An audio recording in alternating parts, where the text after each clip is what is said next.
In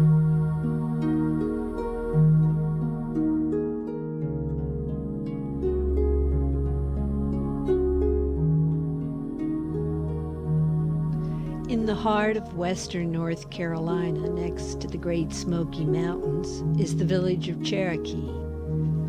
And on our return trip in 2004, Irma and I found our charming cabin relatively unchanged.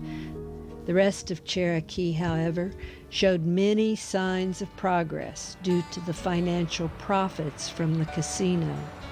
Construction was proceeding on a high-rise hotel, a new clinic, and a major parking deck. The casino area had been expanded by the hotel, a new walking bridge, and a sizable parking lot.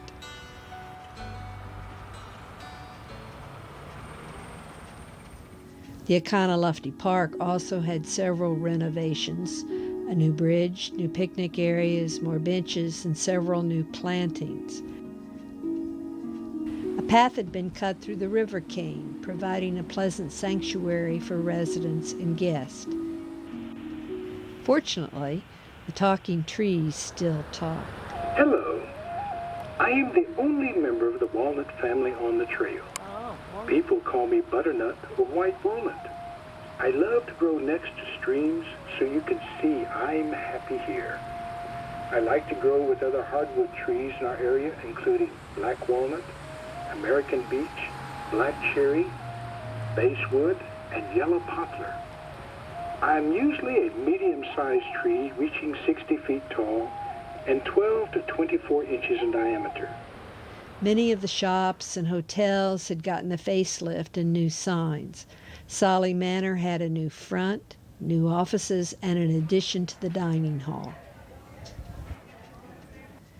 We found several old friends and made some new ones, as we began with eastern bluebirds and then moved on to bloodroot and sunflowers. The sisters Charlotte, Mary Jane, and Mert showed up the first day. Joyce, our landlady, Geraldine, Amanda, Carmelita, Elsie, Lavinia, and Rowena had all been with us in '99. New participants were Jean, Gracia, Roberta, Galinda, Nancy, Wheezy, Maxine, Elsie, Ella, Liz, Lizzie, and Annie. Amy Welch, the art teacher from the Boys and Girls Club, joined with us and then helped us to teach the 4th and 5th graders at the youth center. There we made flying squirrels and eastern bluebirds. During the second weekend, Irma and I went to the Honor the Elders celebration. The Cherokee princesses welcomed the large crowd. A talent show of the elders featured singers, storytellers, musicians, and dancers. The officers and staff served the elders while the music continued. The young voices and the Cherokee elementary traditional singers charmed us.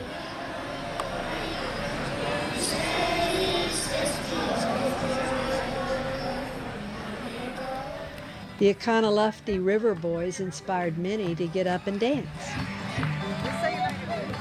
Robert Tramper, a hoop dancer, performed as everyone ate. He was followed by the Long family, the Welch family, while the audience took turns getting family pictures taken, playing bingo, and winning door prizes.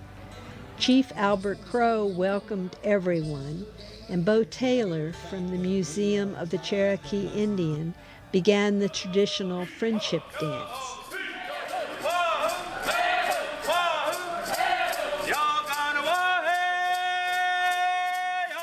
And Walker Calhoun, age 85, played the banjo and closed the show.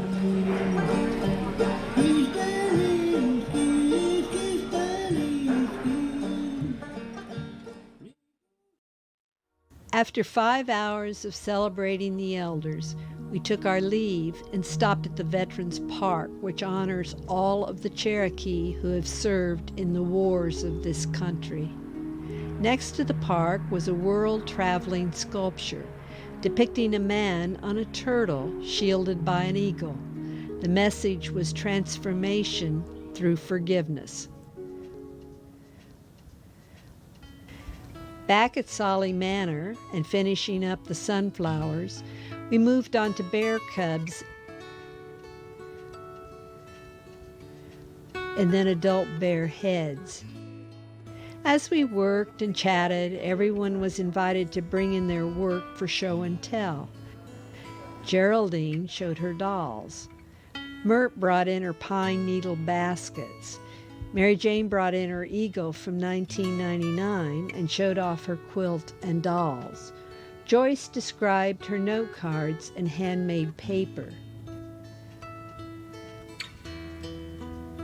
Charlotte made a traditional Cherokee cooking pot and a backseat basket for the car.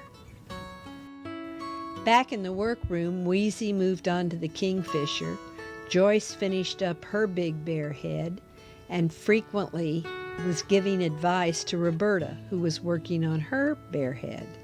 Meanwhile, I was running around helping Galinda with her kingfisher, pinning on Mert's bear's nose, advising Carmelita on her sunflower, and helping Lizzie and Annie as they worked on their bear cubs and kingfishers. As our month drew to a close, we gathered happily for the group picture. Then, with the aid of the kitchen crew and many potluck donations, we had a feast. Finally, as a farewell surprise for everyone, Mary Jane arranged for the arrival of a 2-month-old black bear cub.